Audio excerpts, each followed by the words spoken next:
Buenos días a todos. Debo agradecer en primer lugar a los organizadores de la conferencia por tenerme aquí presente y a la Cooperación de Corea por facilitar mi presencia aquí. Es un placer y es un honor para mí presentar este paper en la sede de LADI, en esta sala tan bonita. Mi nombre es María Vázquez Gallo Müller y soy una candidata, estoy completando mi doctorado en el World Trade Institute en la Universidad de Berna, en Suiza, donde investigo temas de comercio digital y más precisamente temas de acceso a datos digitales. Y esta presentación tiene que ver un poco con ello, pero está más enfocada en temas de la normativa de datos y los flujos transfronterizos de datos, del que el señor Alejandro de la Peña ha hablado hace muy poco. Bueno, el título es ¿Cómo lograr interoperabilidad conceptualizando la relación hacia América Latina para la economía de datos? Okay. La agenda que me gustaría proponer para poder explicarles mi tema es, tal vez no sea necesario hablar del antecedente, que es el panorama cambiante del comercio internacional, para luego hablar sobre la fragmentación en la gobernanza de datos y proponer algunas soluciones que puedan generar interoperabilidad. Voy a hablar muy brevemente de temas que están más relativos a la inteligencia artificial y que van más allá de los flujos transfronterizos de datos. Y finalmente voy a proponer algunas conclusiones. Bueno, creo que se ha hablado del panorama cambiante del comercio internacional y es evidente que la forma en que comercializamos ha cambiado. Ahora comercializamos más en línea debido a la alta adopción del Internet y la conectividad. Quien comercializa también ha cambiado y eso también tiene que ver con lo que señaló el señor François Borit sobre el rol de las pequeñas y las medianas empresas e incluso las personas individuales que pueden comercializar debido a que existen plataformas y la infraestructura que permite que esto se desarrolle. Pero sin embargo, lo que se comercializa, lo que en realidad cambia el paradigma del comercio internacional, que son los datos, y los datos son transmisiones electrónicas que cruzan las fronteras y que se deben en gran medida a la digitalización y a la identificación, esto de acuerdo a un informe de la OMC del 2018. El problema de acceso a datos es muy interesante de estudiar, también con referencia al tema de inteligencia artificial, porque el acceso a datos facilita lo que es dos tecnologías que en realidad hacen que sea posible desarrollar inteligencia artificial, que son Machine Learning y Deep Learning, porque estos datos se consideran como recursos, como infraestructura, se les llama el Training Data, y también existen aspectos de política pública asociados a tener mayor acceso a datos, que son aspectos de innovación, especialmente innovación aguas abajo. Mientras más actores tengan acceso a estos datos, entonces van a haber más productos y más servicios. Pero el problema del que vengo a hablar hoy es el problema de la fragmentación en la gobernanza de datos, y este problema lo he dividido para conceptualizarlo de una mejor manera con respecto a la normativa para la protección de datos y con respecto a las medidas que restringen los flujos transfronterizos de datos. Sin embargo, estos dos aspectos normalmente son parte de las leyes de protección de datos, pero solo para efectos de la presentación están divididos de esta manera. Cuando hablamos de la normativa de protección de datos, esta normativa regula la colección, el almacenamiento y el procesamiento de datos personales, hablo de datos personales, y existen autores en la literatura académica que explican que las diferencias pueden cambiar o pueden alterar la ventaja comparativa de los países. Por ejemplo, Anupan Chandra en el 2015 señaló que Silicon Valley es lo que es porque en la época en que las industrias en Silicon Valley se estaban desarrollando, existía una normativa muy laxa sobre protección de datos, entre otras. Esto ha cambiado porque en el 2018 California cuenta con una ley de protección de datos.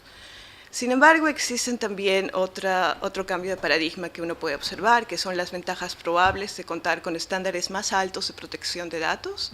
Por ejemplo, en un informe de la PEC del 2018, en la que tuve oportunidad de colaborar, se entrevistó a varias empresas acerca del impacto que las regulaciones sobre protección de datos tenían en ellas, y estas empresas señalaron que en realidad estas normativas les generaban cierta licencia social para operar, porque los consumidores podían confiar más en estas empresas.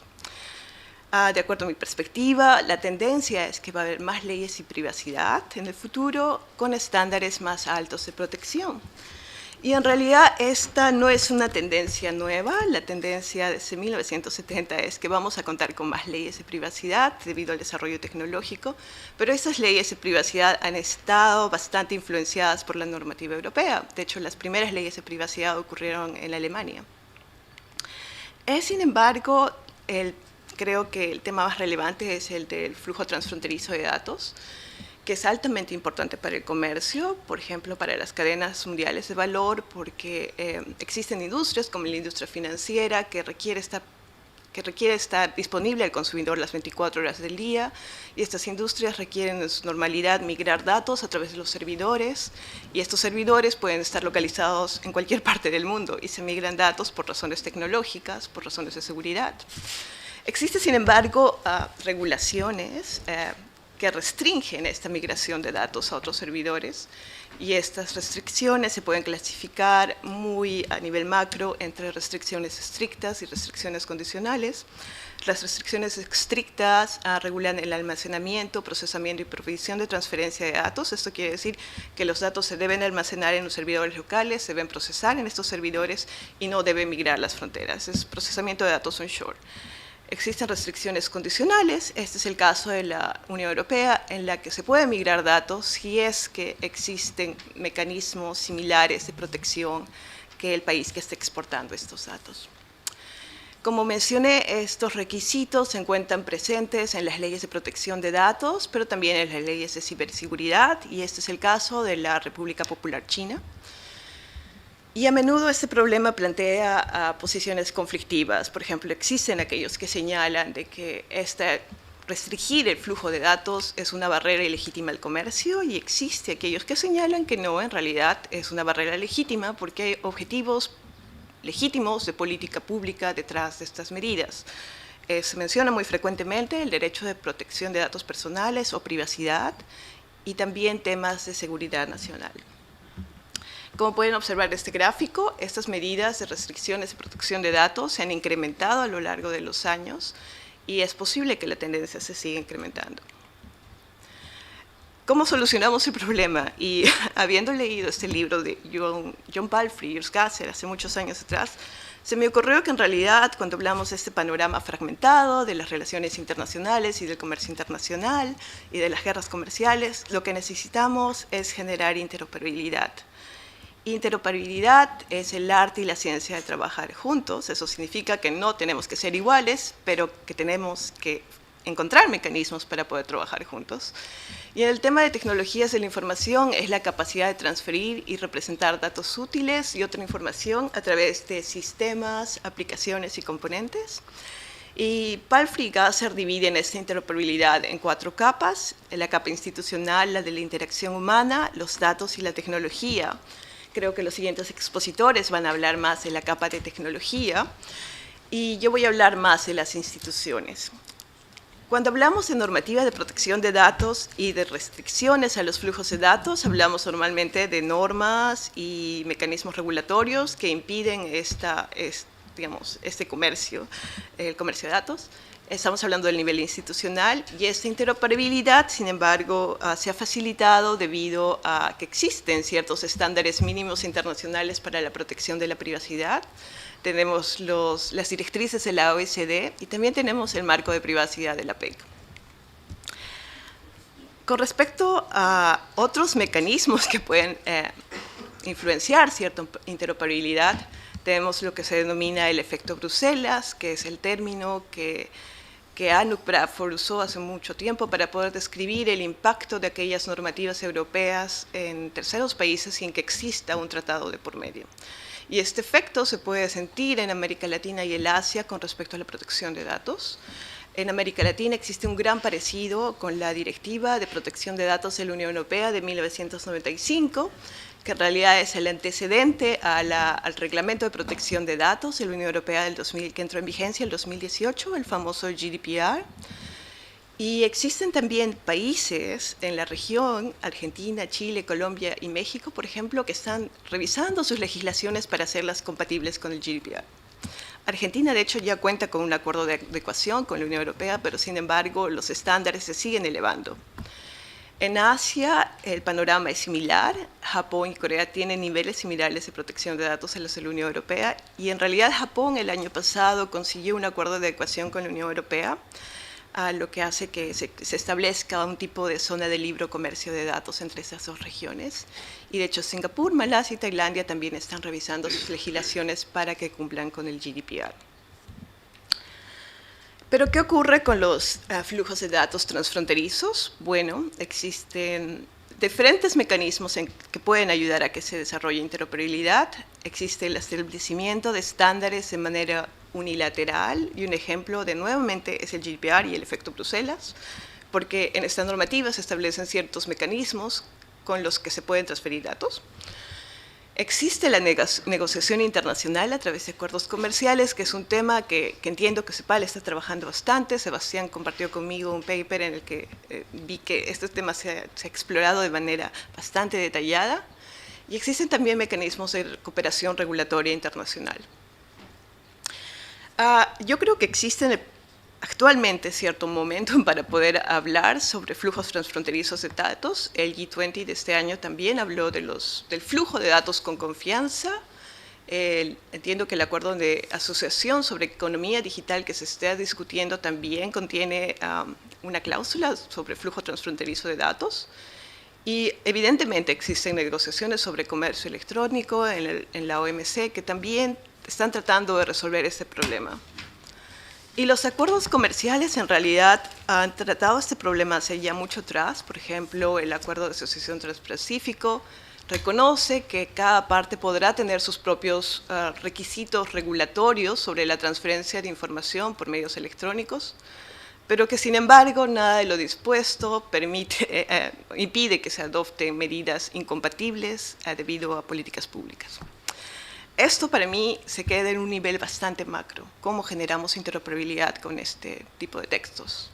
Yo creo que este problema se ha venido solucionando muy poco a poco. Por ejemplo, otro ejemplo es el Tratado de Libre Comercio que se ha renegociado entre Canadá, México y Estados Unidos, que habla de que se adoptarán marcos legales para la protección de datos, pero sin embargo se tendrán en cuenta ciertos principios internacionales. Y lo importante es que se enuncian cuáles son estos principios internacionales. Es el marco de privacidad de APEC y la recomendación del Consejo de la OECD sobre protección de datos personales. También se habla de que se necesita migrar datos a través de las fronteras y que se promoverán ciertos mecanismos que generen cierta compatibilidad, y se habla de las reglas de privacidad transfronterizas de la APEC. ¿Qué son las reglas de privacidad transfronterizas de la APEC? Es lo que se conoce como el CBPR System. Y lo esencial es que es un sistema de certificación voluntaria, es una marca de confianza que fue respaldado por los líderes de la APEC en el 2011 y que implementa el marco de privacidad de la APEC. Nuevamente, este marco de privacidad establece requisitos mínimos que cada país o que cada economía debe contar para poder ser parte o ser parte de este sistema. Aplica a los responsables de datos personales y cubre la recopilación, el procesamiento y la transferencia de datos. En este momento son 8 los países, las economías que son parte de este sistema. Se tiene Estados Unidos, de hecho Estados Unidos fue la primera economía en ser parte de este sistema. Japón, México, Canadá, Corea, Singapur, Australia y Taipei, China. Y entiendo que Filipinas ha mostrado interés por ser parte del CBPR. Existe bastante potencial para poder generar interoperabilidad, porque existen conversaciones con la Unión Europea para poder hacer el CBPR System y los mecanismos que contiene el Reglamento de Protección de Datos de la Unión Europea compatibles, por ejemplo, como un mecanismo de certificación. Y con respecto al flujo de datos, lo que se propone es que no deben bloquearse si una economía es parte del CBPR. Y para explicar qué tan complejo puede ser transferir datos a través de las fronteras, estos son los mecanismos de transferencia de protección de datos que se establecen en el Reglamento de Datos de la Unión Europea. Y son muy pocos los países que cuentan con una decisión de adecuación. Argentina nuevamente cuenta con una decisión de adecuación, pero el potencial del CBPR es tratar de hacerlo un mecanismo de certificación dentro de la categoría de garantías adecuadas. El ecosistema de protección de datos en la APEC es bastante interesante de analizar y que puede probablemente dar ideas para generar otros sistemas a nivel regional. Se tiene el CVPR, que aplica a los responsables de la protección de datos, pero existe otro sistema parecido que se llama el Privacy Recognition for Processors, que aplica a aquellos que procesan los datos personales, y de nuevo estas categorías son diferentes. Por ejemplo, el Reglamento de Protección Europea ahora cubre también a aquellos que procesan datos personales, y existe un mecanismo de cooperación regulatoria en las que las agencias de protección de datos pueden hablar de mejores medidas para hacer que se rindan cuentas dentro de este sistema de mejor manera. Los otros temas de los que me gustaría hablar y que tal vez forma más de lo que se lee en las noticias es el tema de interoperabilidad tecnológica y de la interoperabilidad humana e institucional. Cuando hablamos de interoperabilidad tecnológica, hablamos de hardware y el código. Por ejemplo, es el caso de Huawei y el acceso limitado que se tiene al sistema Android debido a la guerra comercial que estamos viviendo en este momento. El sistema Android, de hecho, es un sistema open source, pero solo cierta parte del sistema es open source. El sistema que Huawei tenía era la parte que se licenciaba de Google. ¿Cómo lograr interoperabilidad con estos cuando hablamos de interoperabilidad tecnológica? Yo creo que existe cierta importancia de mantener una arquitectura abierta, nuevamente hablando más sobre principios de manejo del Internet, cómo el Internet se ha evolucionado, pero también de mantener una arquitectura abierta con respecto a los sistemas open source. De hecho, los sistemas de inteligencia artificial de los que he hablado, Machine Learning y Deep Learning, utilizan algoritmos que son open source. Por ejemplo, no tengo el nombre en la cabeza en ese momento, pero sus algoritmos mayormente son open source, por lo que las barreras para acceder a estos sistemas son muy bajas. Las barreras que existen son las barreras para acceder a los datos. El segundo problema que veo es que se debe mantener cierta neutralidad tecnológica sobre los mecanismos que se adquieren por sistemas de contratación pública.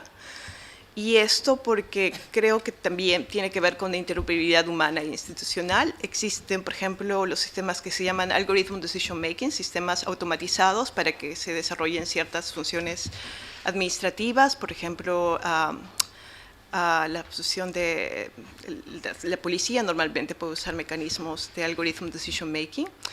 Y esos sistemas en realidad están generando bastante controversia porque se puede agravar patrones de discriminación existentes debido a que estos sistemas pueden tener, escuché ayer en las noticias que de hecho el Apple Card tiene ciertos rasgos de discriminación debido al algoritmo y a los datos que ha usado.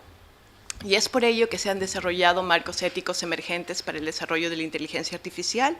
Este año la Unión Europea publicó un marco ético y también la OSD tiene ciertos principios para el desarrollo de la inteligencia artificial que señalan que estos sistemas deben ser seguros, transparentes, estables y que de hecho deben tener presente que no se debe incrementar los niveles de discriminación. Y eso también habla con respecto a la protección del consumidor. Y creo que es un tema que la región debería empezar a hablar porque en realidad deberíamos empezar la discusión sobre inteligencia artificial en ese momento. Existen aspectos de propiedad intelectual que de hecho son mi especialidad, pero tal vez no tengo tiempo para hablar sobre ellos hoy. Y con respecto a las conclusiones, creo que con respecto a la protección de datos, la normativa europea está influyendo considerablemente a generar niveles de interoperabilidad. Y no quiero calificar si esto es bueno o es malo, en realidad simplemente está ocurriendo, lo que va a generar menos fricción en el futuro. Con respecto a los flujos de datos transfronterizos, yo creo que existen nuevamente desafíos para lograr interoperabilidad respecto a las restricciones de los flujos de datos de los que se ha hablado previamente. Y por esta razón, mecanismos como el CVPR yo creo que van a incrementar la necesidad de contar con mecanismos tipo de certificación para reducir esta complejidad, porque en realidad es muy complejo el sistema de protección de datos. Pero más allá de ello, yo creo que es importante construir puentes para hablar sobre temas de neutralidad tecnológica, estándares éticos para la inteligencia artificial en la región, propiedad intelectual y tal vez muchos otros. Yo creo que esto es solo el comienzo de la discusión y agradezco nuevamente que me tengan aquí presente. Muchas gracias y encantada de responder sus preguntas.